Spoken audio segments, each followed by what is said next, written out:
Hello and welcome to Comprehension Points video Snark. If you came here because you thought that this was an audiobook, please stick around and maybe learn some reading and listening comprehension skills. I read books and discuss what went wrong and how they can possibly be fixed. I'm continuing my read through of Betrothed by Kiera Cass. Not the first video, go check out the others, links are posted below. Chapter 33. The Holy Man comes out with a sealed document as well as the sword that Silas had given Jameson when the family first moved to Corora. Jameson explains that he wanted for Hollis to be his bride from the moment he met her but knew that she was too green. So he drew up a legal agreement with her parents and is stated from the crowning day. Reminder, the crowning day is when Hollis left with Silas. Hollis briefly explains to Eaton about betrothal agreements, about how they're legally complex and can be dissolved only by the king. Having said his piece, Jameson turns to Delia and dismisses her like trash. Hollis watches as Delia runs off in literal tears into Nora's waiting arms. Jameson then snaps that he's waiting for Hollis' pride to come back to his side. She then loses it and says that her name is Hollis Eastoff and that she isn't even a Crowan citizen. Jameson naturally continues to mock her pain and says that he will be a good husband to her.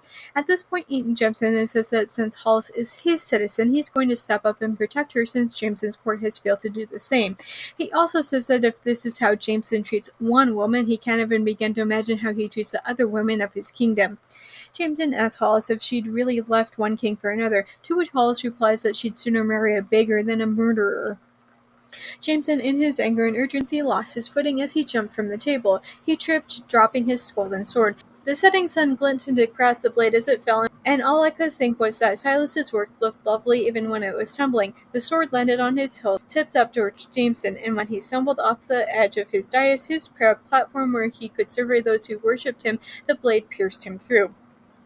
Yo, what the What the Why the hell would you write that? God, I'm so angry right now over how that this is that I need to go punch something. So anyway, Jameson died by his own stupidity, and I would argue that the author writing herself into a corner, resolving it in the dumbest way possible. And then the holy man, who had brought in the legal documents proclaiming Hollis married to Jameson and the faithful sword, takes one look at Jameson's mangled corpse and goes, "The king is dead! Long live the queen!" Chapter 34. The first thing that happens is that Eaton falls to his knees and kisses Hollis' hand. The other nobles are quickly escorted from the room, and the royal advisors come to take Hollis away. As she's standing there, Hollis thinks about how so much happened in only a few minutes. Because of Jameson's stupidity and lack of heirs, Hollis is now queen of an entire kingdom. It's at this point that Eaton excuses himself. He says that he has to get back to his own kingdom and that the crown advisors probably don't want a foreign king in a meeting with their new queen. When Hollis protests, he says that the two of them will talk later. Hollis protests that she can't do this, but he assures her that she is so much stronger than she thinks. Hollis is escorted from the room by the holy man. Once alone, he gives her the proof of Jameson's evil deed. He says that he didn't know the exact details, but that he had a hunch that Jameson was up to something, so he'd save this letter from going out, which was against his own moral judgment, but his hands were tied to disobey his king. After the slaughter, he opened the letter he'd kept and realized. Hollis says that she knows that some of the men died in the fire and says that it is punishment enough for the families, but that the others will need to be rounded up.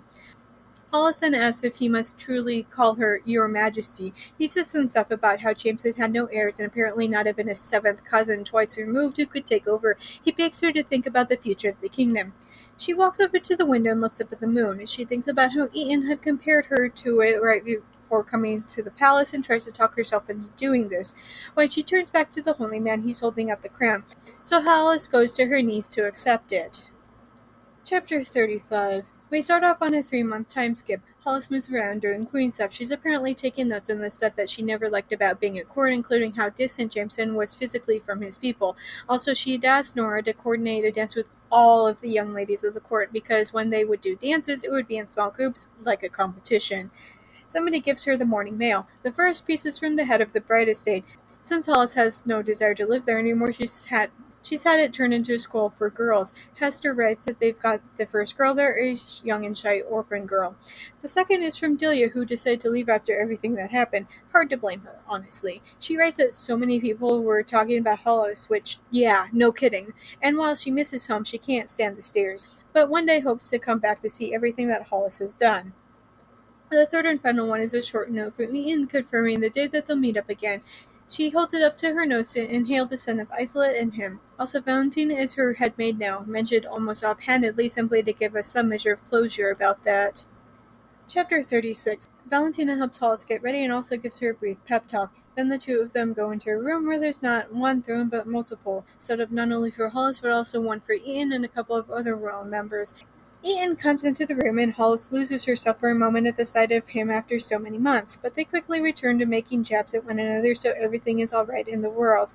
The two of them introduce their escorts for whatever this is. Since they're both royalty, it's befitting their size to not show up to events alone. But although the two of them have nothing but kind words to tell one another, it's obvious that jealousy and anger at being unable to be together is eating both of them up.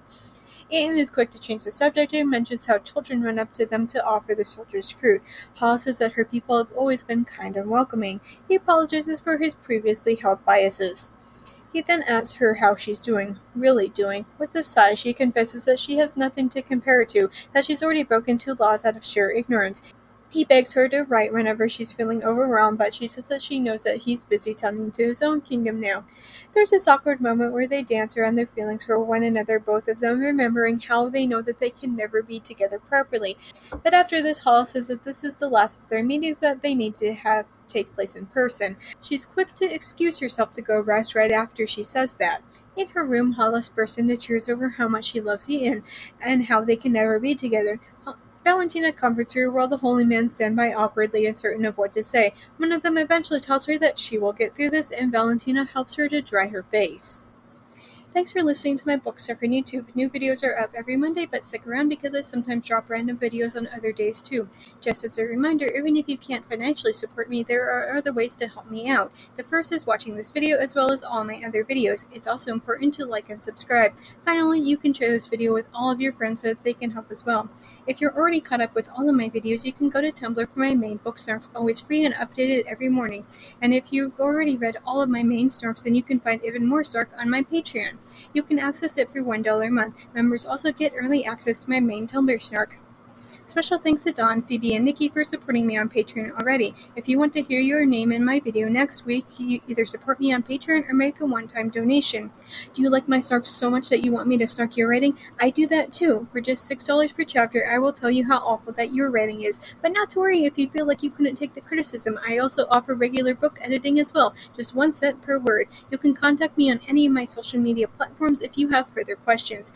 If you want to read some of the things that I've written, you can purchase my works on Amazon. I have a slew of erotic short stories and 2 full-length novels. I also frequently run flash sales on my stories, and if you aren't following me on any social media, you might want to do so just so you can know when I might be offering things for free.